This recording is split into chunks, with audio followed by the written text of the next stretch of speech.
राहून विचारावं असं वाटतं की पूर्वी आपल्याकडे दिव्यांग खात्याचं आयुक्त पद होतं, म्हणजे एक सचिव पद, पण एक लिमिटेड वर्ग होता आपल्याकडे, एक 35-40 लाख किंवा 50 लाख. आज आपल्याकडे अन्न व नागरी पुरवठा विभागाची पूर्ण सूत्र आहेत, म्हणजे पूर्ण राज्य आहे आपल्याकडे. म्हणजे जी काही 16-18 कोटी जी काही जनता असेल तिचा रोजचा त्याची संबंध आहे. तर आता आपल्याला या नवीन कामगिरी, नवीन ह्या चॅलेंजबद्दल काय वाटतं? मला वाटण्यापेक्षाही मी काय करू शकतो याच्यावरती मी फोकस करतो. निश्चितच हे एक गोष्ट आहे की बघा, हा प्रत्येकाशी निगडीत प्रश्न आहे. म्हणजे लहान मुलापासून वयोवृद्ध माणसापर्यंत महाराष्ट्रातला प्रत्येक नागरिक असेल किंवा महाराष्ट्राच्या बाहेर जिथून इथलं फूड जातं त्यांच्याशी संबंधित असतो किंवा ड्रग जातं त्यांच्याशी संबंधित आहे. म्हणून हा प्रत्येकाच्या जीवनाशी निगडीत प्रश्न आहे. ऑफकोर्स वेगवेगळ्या विभागात काम करताना तो सेक्टर असतो, सेक्रेटरी म्हणून करताना सगळं महाराष्ट्र जॉग्राफिकल असतो, पण त्याचा एक पर्टिक्युलर ॲनिमल हजबंड्री असेल तर तेवढे शेतकरी येतील, तेवढेच ॲनिमल येतील. दिव्यांग असेल तर दिव्यांग तेवढेच व्यक्ती संबंध असेल. हा सगळ्याशी आहे, म्हणून तेवढी जास्त मोठी रिस्पॉन्सिबिलिटी आहे, तेवढेच मोठे चॅलेंजेस आहेत आणि तेवढीच मोठी अपॉर्च्युनिटी आहे. तर आणि हा प्रत्येकाच्या जीवनाशी जुळणारा आहे. आणि म्हणून ज्यावेळेस मी जॉईन झालो त्यावेळेस आम्ही एक मिशन ठरवलं, safe food, safe drug, safe Maharashtra. तर त्या दृष्टिकोनातून आमचं काम करण्याचा प्रयत्न चालू आहे. याच्यामध्ये फूड बिझनेस ऑपरेटर किंवा एस्टॅब्लिशमेंट लायसन्सी आहेत, रेग्युलेटर म्हणून आम्ही आहोत आणि नागरिक सर्वजण आहेत. हे सर्वांनी मिळून एकत्र जर काम केलं तर मला वाटतं खूप मोठ्या प्रमाणात भर पडू शकतो. त्या दृष्टिकोन या डिपार्टमेंटकडे मी बघतो. महामंडळांचं जे महाप्रसादाचं आयोजन असतं, भंडारा असतो गणेश मंडळांकडून, तर त्यावर पण तुमचं लक्ष असणार आहे का? मला वाटतं की हे एक बेसिक अंडरस्टँडिंग करा. इट्स नॉट अबाउट महाप्रसाद, it is not about Bhandara, it is not about ईदच्या दिवशी काय होतं, इट इज अबाउट रेग्युलेशन. आणि रेग्युलेशन हे फूड बिझनेसेसमध्ये प्रत्येकाने रजिस्ट्रेशन लायसन्स करणं अपेक्षित आहे. हा standard regulation, it has nothing something new. त्याच्यामुळं जिथं जिथं विदाऊट लायसन्स आहेत, विदाऊट स्टँडर्ड आहेत, विदाऊट ते प्रोटोकॉल पाळत नाही, दे आर व्हायोलेटिंग इट. मग ते फेस्टिव्ह सीझन असो किंवा फेस्टिव्ह सीझन नसो, it doesn't matter.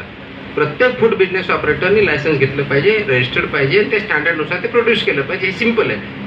That's how we are looking at. We are just looking at की हा फेस्टिव्ह आला म्हणून असं करा. No, it is routine process आणि इट इज रेग्युलर. सर, मुख्यमंत्र्यांनी माहिती सांगितली होती की आपल्याकडे देशामध्ये अशी सिस्टम नाहीये की खरोखरच त्याच्यामध्ये तितकं प्रिस्क्राईब मेडिसिन लिहिलेलं ते आहे की नाहीये.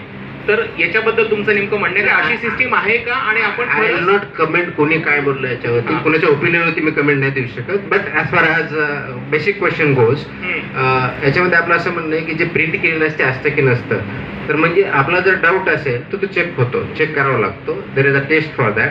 जे काही क्लेम केलेले त्याच प्रमाणे असणं अपेक्षित आहे. व्हॉट एव्हर इज क्लेम की हा 5 मिलीग्राम 0.5 की त्याचा डोस एवढा असला त्याच्यात दिसलाच पाहिजे. Otherwise it become either substandard, misbranded, spurious, that कॅटेगरीमध्ये जातं, त्यांच्यावरती कारवाई होते. आपण that is what we are looking as a food and drug administration म्हणून तेच आपण एक्झॅक्टली करत असतो. बरोबर. आणि याच्यातला एक छोटासा प्रश्न की आता जेनेरिक मेडिसिन्सवरती सेंट्रल गव्हर्नमेंट भर देते, पण आता डॉक्टरांनी आता असा प्रोपोगंडा सुरू केलाय की त्या सबस्टँडर्ड असतात, त्या कामाच्या नसतात, त्या घेऊ नये, तुम्हाला फरक पडत नाहीये. तर तुमचं नेमकं त्या बाबतीतलं म्हणणं काय? त्या वगैरे हे डॉक्टरनी काय प्रिस्क्राईब करावं हे मी काही सांगू शकत नाही. सारखं तर डॉक्टर आणि त्याचे रेग्युलेशन्स वेगळे आहेत, ते माझ्याकडे नाही आहे. परंतु जे जेनरिक मेडिसिन्स आहेत त्याचे फॉर्म्युले तेच असतात.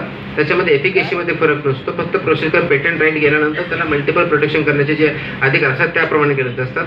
त्याच्यामध्येही कोणते तुम्ही जर असं म्हणणं असेल की जेनरिक मेडिसिनमध्ये सबस्टँडर्ड असतात आणि पेटंट असतात ते नसतात, हे जनरल स्टेटमेंट झालं, स्पेसिफिक नसतं. त्याच्यामुळे असं कुठं वाटत असेल तर आम्ही तीही चेकिंग करतो. त्याच्यामुळे जेनरिक किंवा नॉन जेनरिक हा क्रायटेरिया ठेवता, वेदर ते ॲज पर द स्टँडर्ड आहेत किंवा नाही आहेत, ते सबस्टँडर्ड आहेत का स्प्युरियस आहेत ते आपण बघतो. That applies to both. आपण पान टपरी पासून ते पंचतारी हॉटेलपर्यंत, पण जेव्हा मंत्रालयावरती कारवाई करण्याची वेळ आली तेव्हा कुठल्या प्रकारे कारवाई का करण्यात? आम्ही मंत्रालयामध्ये असतो, कॅबिनेटला असतो. मंत्रालयाचं कॅन्टीन काय आहे आम्हाला विचारा.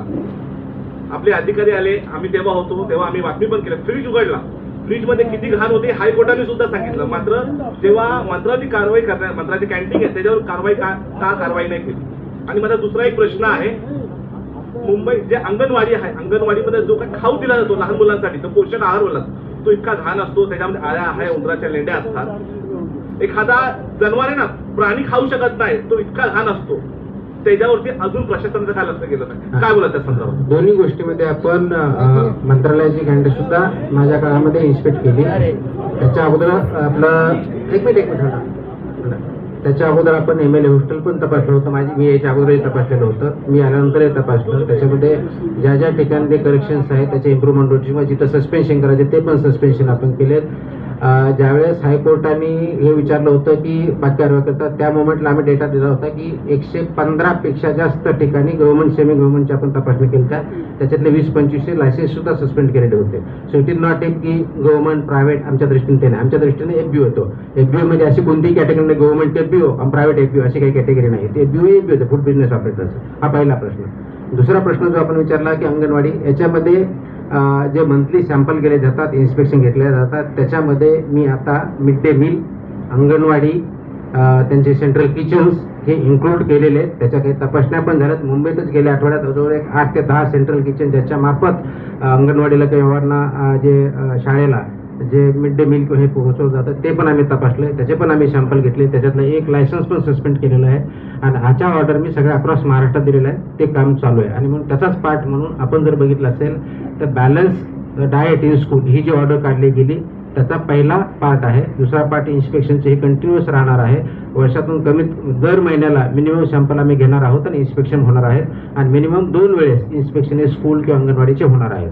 त्या काही याच्यामध्ये लाखो होत्या आमच्या टार्गेटमध्ये, त्या आम्ही ऑलरेडी इन्क्लूड केलेल्या आहेत. इथून पुढे ती कारवाई चालू राहणार.